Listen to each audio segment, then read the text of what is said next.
दोस्तों, कनाडा भारत के रिलेशन लगातार खराब से खराब होते जा रहे हैं और अभी हाल ही में जस्टिन ट्रूडो ने ये कहा कि भारत के एक्शन को देखकर दुनिया के कई सारे देश चिंतित हैं और अब पूरी दुनिया को भारत के खिलाफ आवाज उठानी चाहिए। दरअसल भारत तो इन्हें अब FATF में भी घसीटने की तैयारी कर रहा है। इन सब बातों पर हम डिटेल में बात करेंगे, परंतु आगे बढ़ने से पहले दोस्तों चैनल को सब्सक्राइब कर लें जिससे आपके पास हमारी इन्फॉर्मेटिव वीडियो सबसे पहले आ पाए। दोस्तों, आज से कुछ महीने पहले जब G20 में जस्टिन ट्रूडो भारत आए थे तो भारत ने इनको बिल्कुल भी घास नहीं डाली थी। फिर इन्होंने भारतीय राजनयिक को निकाला तो भारत ने उससे भी जबरदस्त जवाब देते हुए इनके जितने भी एक्सेस डिप्लोमेट थे उनको निकालने का कह दिया। और अब इनके पेट में दर्द इस बात का हो रहा है कि भारत ऐसा कैसे कर सकता है। ये तो जेनेवा कन्वेंशन का उल्लंघन है और इसमें डिप्लोमेट को एक तरह से इम्यूनिटी प्रदान की गई थी और डिप्लोमेट पर उस देश के सीधे कानून अप्लाई नहीं होते। और जवाब में भारत ने भी कनाडा को ये कहा है कि हमने आपके साथ संबंध नहीं तोड़े,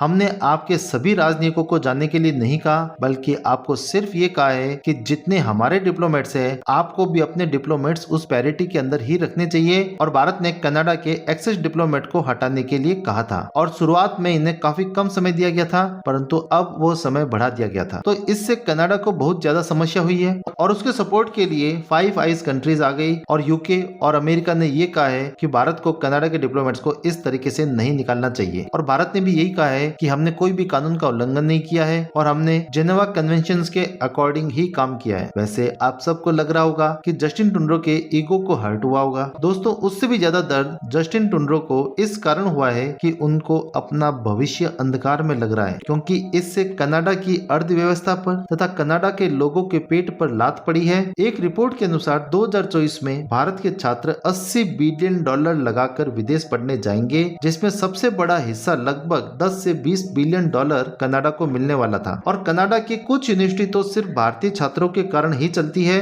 और वहाँ के कुछ शहरों की हालत ये है कि अगर वहाँ पे भारतीय छात्र जाता है तो उसे यही लगता है कि वह भारत में ही आ गया, अर्थात उस शहर में इतने सारे भारतीय छात्र हैं। और फिर भारतीय छात्रों की एक खास बात यह है कि वे कम सैलरी में पार्ट टाइम जॉब कर लेते हैं, जिससे उन शहरों के बिजनेस वहाँ के घरों के अंदर भी काम कर लेते हैं और डिग्री होने के बाद भी कनाडा की कंपनियों के अंदर ही कम सैलरी में सेटल हो जाते हैं। और भारत के बहुत सारे छात्र वहाँ पे कनाडा में जाते हैं, इसीलिए कनाडा ने इतने सारे डिप्लोमेट्स रख रखे थे जो भारत के अलग अलग शहरों में काम करते थे। और अब वह सारे ऑफिस बंद हो चुके हैं और अब वीजा के लिए भारतीय छात्रों को दिल्ली आना पड़ेगा तथा कम स्टाफ के चलते वीजा प्रोसेस भी स्लो हो जाएगा। अब जब भारतीय वहाँ जाएंगे ही नहीं तो कनाडा की इकोनॉमी खराब तो होगी ही होगी, वहाँ के लोग, वहाँ के बिजनेसमैन को भी अब लॉस होगा। तो वह लोग आने वाले इलेक्शन में जस्टिन ट्रूडो को हरा देंगे। और वैसे भी जस्टिन ट्रूडो की रेटिंग कनाडा के सबसे वर्स्ट पीएम की हो चुकी है और विपक्षी उम्मीदवार ने तो यहाँ तक कह दिया कि अगर मैं कनाडा का पीएम बनता हूँ तो भारत के साथ अपने संबंध सही कर लूंगा। और भारत ने तो अब उससे भी आगे बढ़ते हुए कनाडा को